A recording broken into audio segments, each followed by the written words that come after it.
Welcome back. Today's lesson will be another in the Security Basics series, and we're going to look at Cisco iOS Resilient Configuration. First things first, let's get a definition of what Cisco iOS Resilient Configuration is. What it's meant to do is it's meant to minimize downtime. So in the case that you have a router that's gone kaput, say the flash has been corrupted, so now trying to rebuild that router, you have to get a copy of the iOS thrown on there, then you have to go find a configuration, push that out to that router somehow. What Cisco iOS Resilient Configuration does, and it's actually a combination of a couple of commands that make up this feature. I'll just read this actually because this is a very good description of what it does. The Cisco iOS Resilient Configuration feature is intended to speed up the recovery process.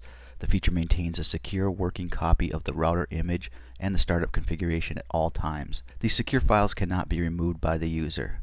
This set of image and router running configuration is referred to as the primary boot set. As I mentioned earlier, Cisco iOS Resilient Configuration is composed of two iOS global configuration commands, and they are secure boot image and secure boot config. And the secure boot image, what that's going to do is it's going to take an iOS image and it's going to save it to a local disk. And when I say local disk, I'm going to use flash from now on, but keep in mind this could be like your disk 0, disk 1, depending on your platform and setup. Anyways, it's going to take that iOS image and it's going to store it to flash in such a way that it's basically uncorruptible and that you can't delete it, you can't really mess it up.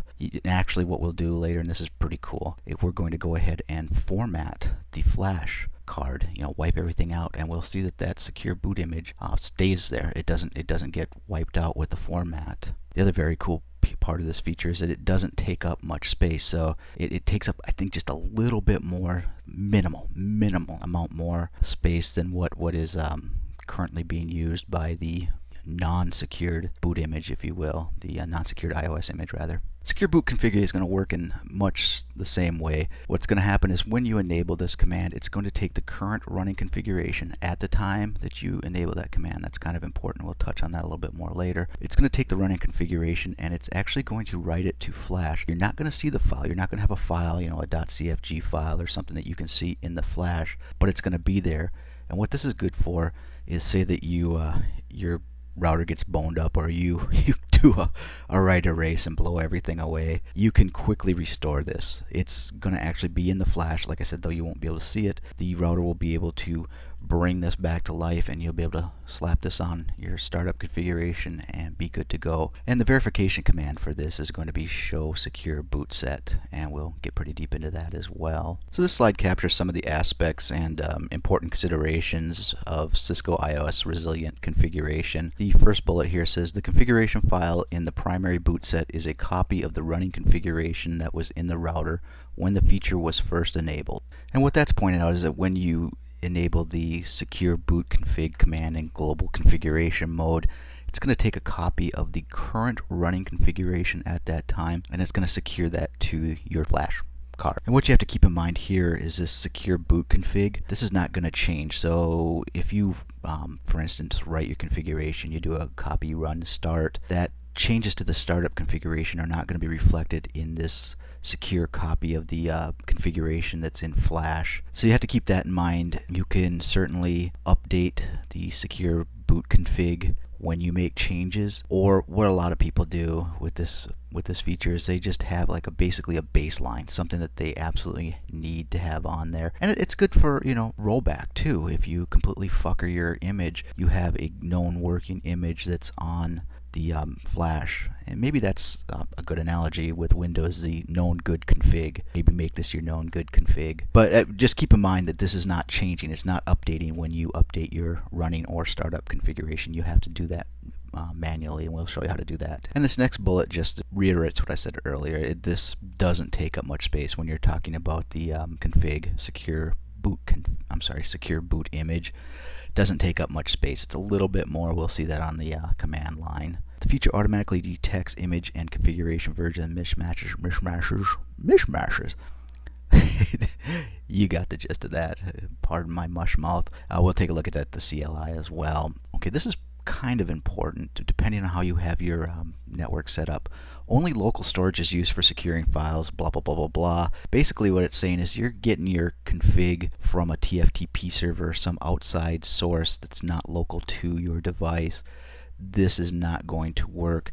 And that's the reason why on this lesson we're going to actually be using real equipment. We're going to be using I don't remember if it's 2811 or 2845, but because the way that Dynamips is set up, it generally gets, well, I guess we could change this, but Dynamips will grab its iOS from your local box, from your local computer, so it's not having to save that into virtual memory. And just 1 second here, I'll pull that up. Okay, and this is R1 is a virtual instance of a router running in Dynamips. And if we do a show version and we include the system image in iOS, you can say that this is running 12.4, 15, blah, blah, blah. But it's getting that from this TFTP source, which basically is just Dynamips' way of going out to a folder that you specified on your PC, loading that to the virtual router when it boots up, so that it's not having to save this in some type of virtual flash. So for that reason, I'm sure there's a way to, don't email me saying, oh, I know how to do this, or, well, you can.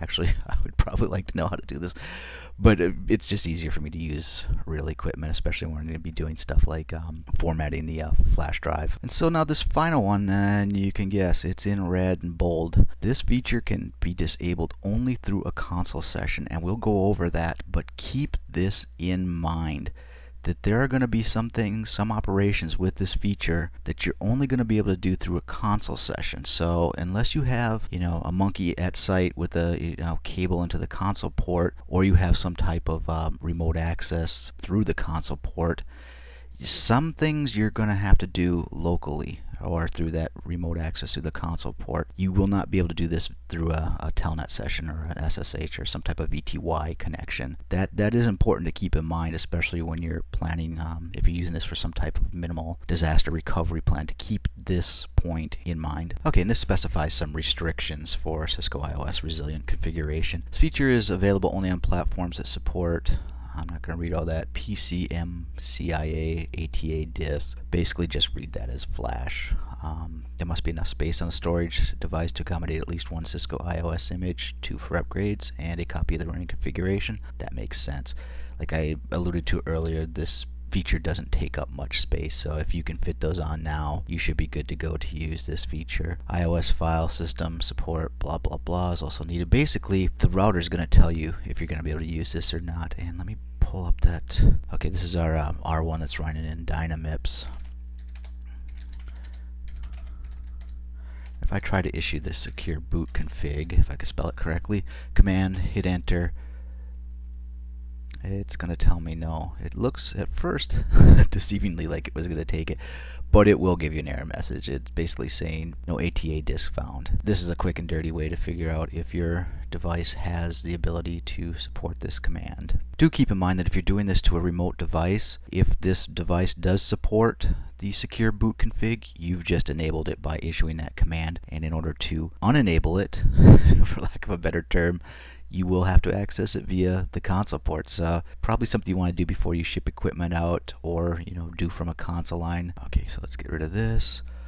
It may be possible to force removal of secure files from an older version of Cisco iOS software that does not contain file system support for hidden files.